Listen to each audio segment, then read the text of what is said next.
we can see that Davido had a house in Banana Island, I think by Sujimoto. He is in the Giuliano de Medici. That was his very first apartment in Banana Island. Recently, he bought another house in Banana Island. And of course, this one was a fully detached house, 5-bedroom, fully detached mansion. And barely a few months after that, he just recently tweeted that his dad gave him a land in Banana Island. So how much interest, how much vested interest does this family, the Adeleke family, have in Banana Island? Is there any truth to the suggestion that it belongs to them? You know, it belongs to this family in question. And there's need for you to think about this very, very, very, very deeply.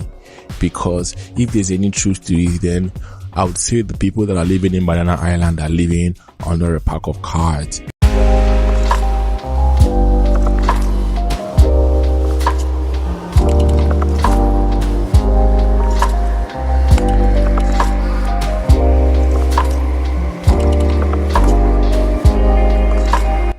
Hello everyone, welcome to the Ownahome, the NG TV show. And today on the show, I'm going to be dissecting a popular belief. Actually, if you go on Wikipedia and you type in Banana Island and you search for the history, you would see a story. And apparently that is an unverified claim that has been kind of contested, the veracity of it all. So according to the claim, there was one Mr. Adebayo Adeleke, late Mr. Adebayo Adeleke, and he is purported to be the original Banana Island construction project owner. And Banana Island was called Lagoon City. And, you know, this person in context and in question is the uncle of popular Nigerian Afrobeat singer Davido. And let's walk through this theory, although it has been disputed for neutrality. So, late Chief Adebayo Adeleke was a University of London trained civil engineer, MICE, and CEO of City Property Limited Development. And Adeleke originally commissioned a new urban development in Maroko, Victoria Island. But you know how it is with these projects usually. The project was acquired by the Lagos State government following a lengthy 10-year court case. Lagos State government offered other parcels of land as consideration for the Maroko development. So they eventually offered him compensation of other parcels of land. So after that incident, many scoffed at Chief Adeleke's decision to select the Ikoyi Island perimeter, another location for another development that he was going to do.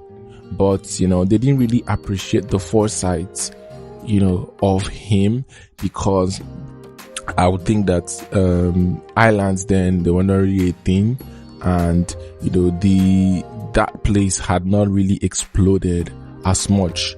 History tells us that Ikoyi really became big, like what Ikoyi is, during the oil crisis when there was the whole militancy and stuff. And most of the oil companies in Port Harcourt, Warri, and all of other places, they had to take the expatriate to Lagos.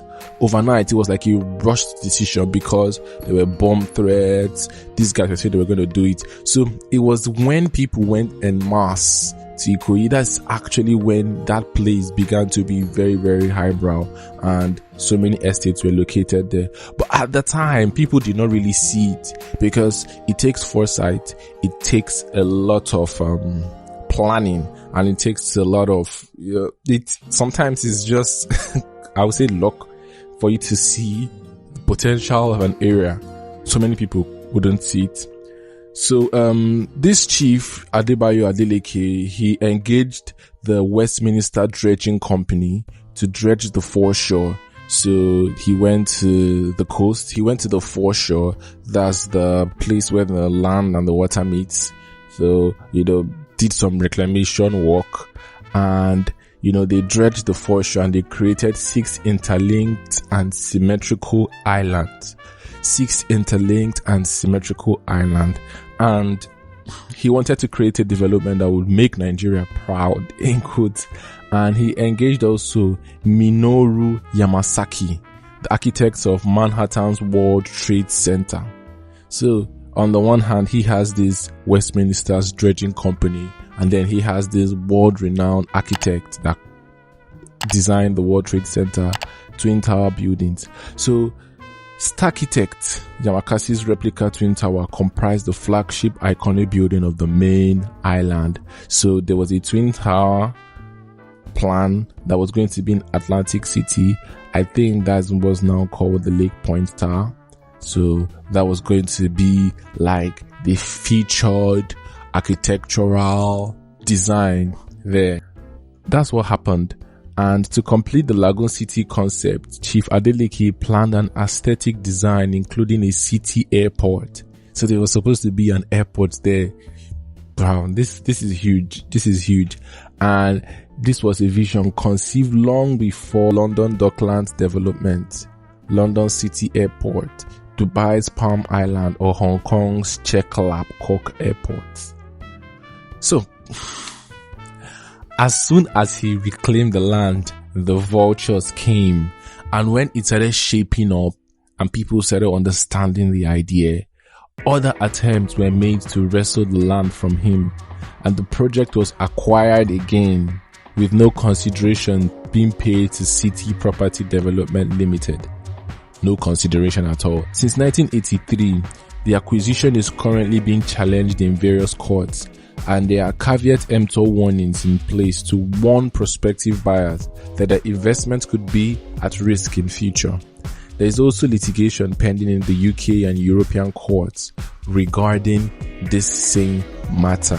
And I have a video which I did some months back about Magodo and how Magodo has similar history, and how sometimes when these things happen, people act a whole lot like victims, but at the history of it, something similar happened. There was some injustice done. People passed shady deals, and if what we are saying here is true, and if what we are hearing here is true, then people that are buying land in Banana Island and buying houses in Banana Island, you're buying another person's land. You're buying land under dispute. And ordinarily, if you go to a place and they tell you there's dispute on this land, are you going to buy?